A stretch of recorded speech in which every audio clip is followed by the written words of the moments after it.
guys, big news, safe injection sites are open. So in news that seemed to come out of thin air, New York City has basically opened the door for 2 safe injection sites to open in their city. And these are the first officially open safe injection sites in the country of America, of the US, America. There are certainly some secret ones. I believe there are some in Seattle that are working outside the boundary of the law, but these are the first that can be out in the open and that can exist with the approval of the mayor and law enforcement of New York City. So it's a big step. Just a little recap. There's been one big battle which was happening in Philadelphia with a safe injection site called Safe House.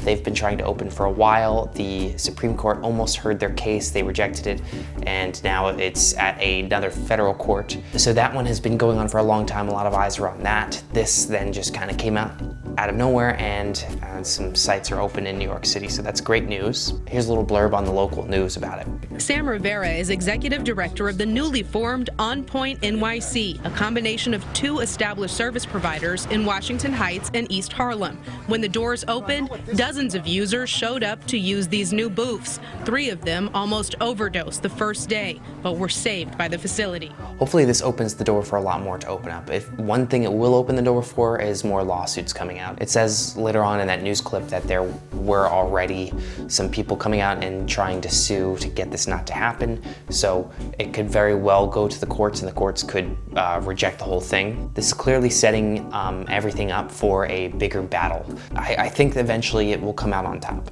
A new interesting study has come out by MindMed, which is a psychedelic therapy company, that shows that it is safe to use antidepressant medication, SSRIs, or the typical antidepressants that we have seen over the decades. It's safe to use that along with psilocybin therapy. So you're still getting effects from the psilocybin if you're on these antidepressants. And that's been a big question for a while now, whether or not you have to completely get off of antidepressants before you can do any kind of psilocybin therapy. Now this is one study, so there are a lot more that have to be done, but this is showing that it is safe and you can actually do that. That's huge. That would go a long way in getting more people to use psilocybin therapy and try it.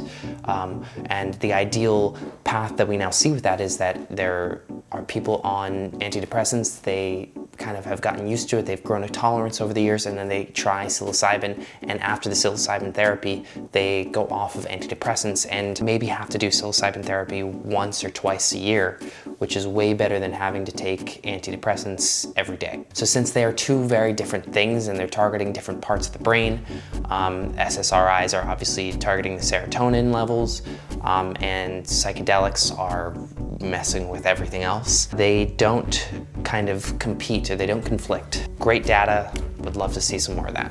And finally, there are some cannabis dispensaries in Oakland who are getting a little bit concerned about the theft happening in their city. As is every other city in the country right now, there's a crime uptick. There's a lot more crime that's been happening, and a lot of dispensaries have been getting kind of broken into, and some of the break-ins have been violent, and they're really concerned with this, and some even going so far to say that it's more dangerous now than it was before weed was legal, which I doubt that's true. But one of the things they're pointing at is all of these huge, really intense tax rates that they are being given by the city. A lot of their money that they're raising are going to other places, and one of their arguments is that the money should be going back for protection of their businesses, which, makes sense. Apparently, the businesses in total in Oakland have lost more than $5 million in theft.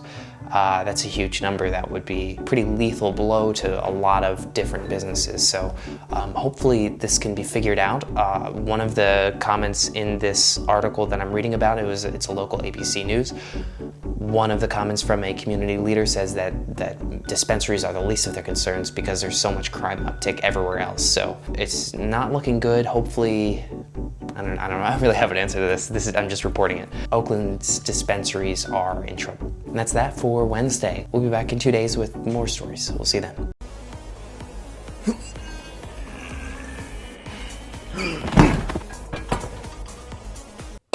then.